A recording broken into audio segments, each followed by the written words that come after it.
നമസ്കാരം.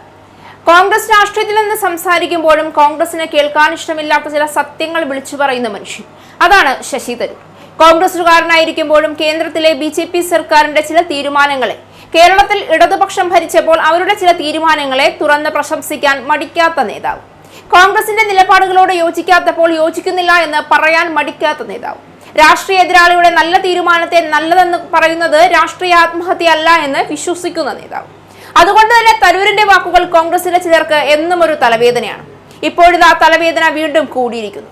കോൺഗ്രസ് MP ശശി തരൂർ നടത്തിയ പുതിയ പരാമർശങ്ങളുടെ പശ്ചാത്തലത്തിലാണ് പാർട്ടി ജനറൽ സെക്രട്ടറി KC വേണുഗോപാലും ഒരു കോൺഗ്രസ് നേതാവും തരൂരിന് മുന്നറിയിപ്പ് നൽകിയിരിക്കുന്നത്. BJPയെ പ്രീതിപ്പെടുത്തുന്നതായി തോന്നാവുന്ന പ്രസ്താവനകൾ ഒഴിവാക്കണമെന്നാണ് വേണുഗോപാലിന്റെ നിർദ്ദേശം. തരൂർ മനഃപൂർവ്വം അത്തരത്തിൽ പറഞ്ഞതല്ല എന്നും അദ്ദേഹം വ്യക്തമാക്കിയിട്ടുണ്ട്. പക്ഷേ ചോദ്യം അതാണ്, കോൺഗ്രസ് രാഷ്ട്രീയത്തിൽ ഒരു നേതാവ് സ്വന്തം അഭിപ്രായം പറഞ്ഞാൽ പോലും അത് BJPക്ക് ഗുണകരമാണോ, ഇടതുപക്ഷത്തിന് ഗുണകരമാണോ എന്ന് നോക്കി അളന്ന് മുറിച്ചേ സംസാരിക്കാവൂ എന്നാണോ പാർട്ടി നേതൃത്വം പറയുന്നത്? ഇവിടെയാണ് ശശി തരൂർ എന്ന രാഷ്ട്രീയക്കാരന്റെ പ്രസക്തി. കോൺഗ്രസ് പ്രവർത്തകനാണ് എന്നത് മാറ്റിവെച്ചാൽ അദ്ദേഹത്തിന്റെ രാഷ്ട്രീയ ഇടപെടലുകളിൽ ഒരു പ്രത്യേകതയുണ്ട്. എതിരാളിയുടെ എല്ലാ കാര്യങ്ങളെയും കണ്ണടച്ചെതിർക്കുന്ന രാഷ്ട്രീയമല്ല തരൂർ പലപ്പോഴും സ്വീകരിച്ചിട്ടുള്ളത്. നല്ലത് കണ്ടാൽ നല്ലതെന്ന് പറയുക, തെറ്റെന്ന് തോന്നിയാൽ തെറ്റെന്ന് പറയുക, സ്വന്തം പാർട്ടിയുടെ നിലപാടിലും ആവശ്യമെങ്കിൽ വിമർശനം ഉന്നയിക്കുക, ഇതാണ് അദ്ദേഹത്തിന്റെ രാഷ്ട്രീയ ശൈലി. പക്ഷേ കോൺഗ്രസ് രാഷ്ട്രീയത്തിലെ ഒരു വിഭാഗത്തിന് ഈ സ്വാതന്ത്ര്യം അത്ര ദഹിക്കുന്നില്ല. കാരണം ഇന്നത്തെ കോൺഗ്രസ് രാഷ്ട്രീയത്തിലെ വിമർശനം പോലും പക്ഷം നോക്കിയാണ് നടക്കുന്നത്.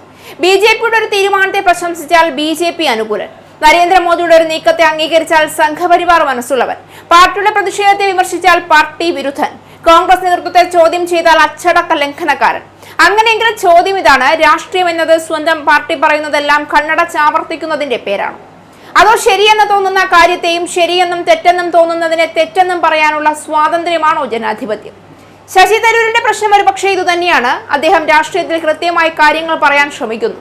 പക്ഷേ കോൺഗ്രസിലെ ചിലർക്ക് കൃത്യമായ കാര്യങ്ങളെക്കാൾ പ്രിയം സ്വന്തം പക്ഷത്തിന്റെ മുദ്രാവാക്യങ്ങളാണ്. അതുകൊണ്ട് തന്നെയാണ് വീണ്ടും ചോദ്യം ഉയരുന്നത്, കോൺഗ്രസിന് വേണ്ടത് ചോദ്യങ്ങൾ ചോദിക്കുന്ന നേതാക്കളെയാണോ അതോ കൈയടിച്ച് കൂടെ നിൽക്കുന്നവരെയാണോ? ശശി തരൂരിനെതിരെ രൂക്ഷ വിമർശനവുമായി യൂത്ത് കോൺഗ്രസ് നേതാവും രംഗത്ത് വന്നിരിക്കുകയാണ്. തരൂരിന്റെ മോദി സ്തുതിക്ക് പിന്നാലെയാണ് വിമർശനം. തിരുവനന്തപുരത്ത് കാലുകുത്തുമ്പോൾ യൂത്ത് കോൺഗ്രസിന്റെ ചൂടറിയുമെന്നാണ് യൂത്ത് കോൺഗ്രസ് വട്ടിയൂർക്കാവ് നിയോജക മണ്ഡലം പ്രസിഡന്റ് രഞ്ജിത്ത് അമ്പലമുക്കിന്റെ അതിരൂക്ഷ വിമർശനം. ഫേസ്ബുക്ക് പോസ്റ്റിലൂടെയായിരുന്നു രഞ്ജിത്തിന്റെ വിമർശനം ഉണ്ടായത്.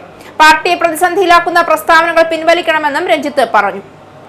സ്വന്തം കഴിവിൽ ജയിച്ചു എന്നാണ് ധാരണയെങ്കിൽ യൂത്ത് കോൺഗ്രസ് താങ്കളെ തിരുത്തും. തങ്ങളെ പോലുള്ള ഒരുപാട് പേരുടെ വിയർപ്പാണ് അങ്ങയുടെ MP സ്ഥാനമെന്നും രഞ്ജിത്ത് പറഞ്ഞു. താങ്കൾ ഈ പാർട്ടിയിൽ വന്നത് എന്നാണ് എന്ന് ഓർമ്മിക്കുന്നത് നല്ലതാണ്.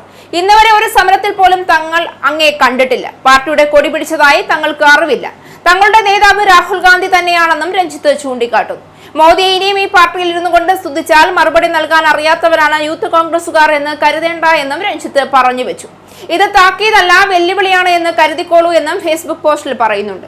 ശശി തരൂരിനെതിരെ വിമർശനം ഉന്നയിച്ച് AICC ജനറൽ സെക്രട്ടറി KC വേണുഗോപാലും രംഗത്തെത്തിയിരുന്നു. BJPക്ക് സുഖിക്കുന്ന വർത്തമാനം പറയരുതെന്നാണ് KC വേണുഗോപാൽ പറഞ്ഞത്. ജൻസികളെ കേൾക്കാൻ കോൺഗ്രസിനായോ എന്ന് പരിശോധിക്കണമെന്നായിരുന്നു ശശി തരൂർ കഴിഞ്ഞ ദിവസം നടത്തിയ പരാമർശം. CJPക്ക് ജൻസികളുടെ ശബ്ദമാകാൻ കഴിഞ്ഞുമെന്നും ഇതേപോലെ കോൺഗ്രസിന് അവരുടെ വിഷയങ്ങൾ പ്രതിഫലിപ്പിക്കാൻ സാധിച്ചില്ല എന്നും ശശി തരൂർ പറഞ്ഞിരുന്നു. എന്തുകൊണ്ട് അതിന് കഴിഞ്ഞില്ല എന്ന് സ്വയം ചിന്തിക്കണം. രാഹുൽ ഗാന്ധിയും വിദ്യാർത്ഥികളുടെ വിഷയങ്ങൾ ഏറ്റെടുത്തിരുന്നു, എന്നാൽ CJPയെ പോലെ ഫലപ്രദമായില്ല എന്നും ശശി തരൂർ പറഞ്ഞിരുന്നു. മുംബൈയിൽ നടന്ന സംവാദ പരിപാടിയിലായിരുന്നു ശശി തരൂരിന്റെ പരാമർശം. സംഭവം വിവാദമായതോടെ തന്റെ വാക്കുകൾ വളച്ചൊടിച്ചതാണെന്ന് വിശദീകരിച്ച് തരൂർ രംഗത്തെത്തിയിരുന്നു. പാർട്ടിക്ക് വേണ്ടത് സ്വന്തം വാക്കുകൾ മാത്രം ആവർത്തിക്കുന്ന നേതാക്കളെയാണോ അതോ പാർട്ടിക്കുള്ളിൽ നിന്നുകൊണ്ട് പാർട്ടിയോട് തന്നെ ചോദ്യങ്ങൾ ചോദിക്കാൻ ധൈര്യമുള്ള നേതാക്കളെയാണോ എന്ന് ഈ അവസരത്തിൽ പാർട്ടി ഒരു ആത്മപരിശോധന നടത്തുന്നത് നന്നായിരിക്കും.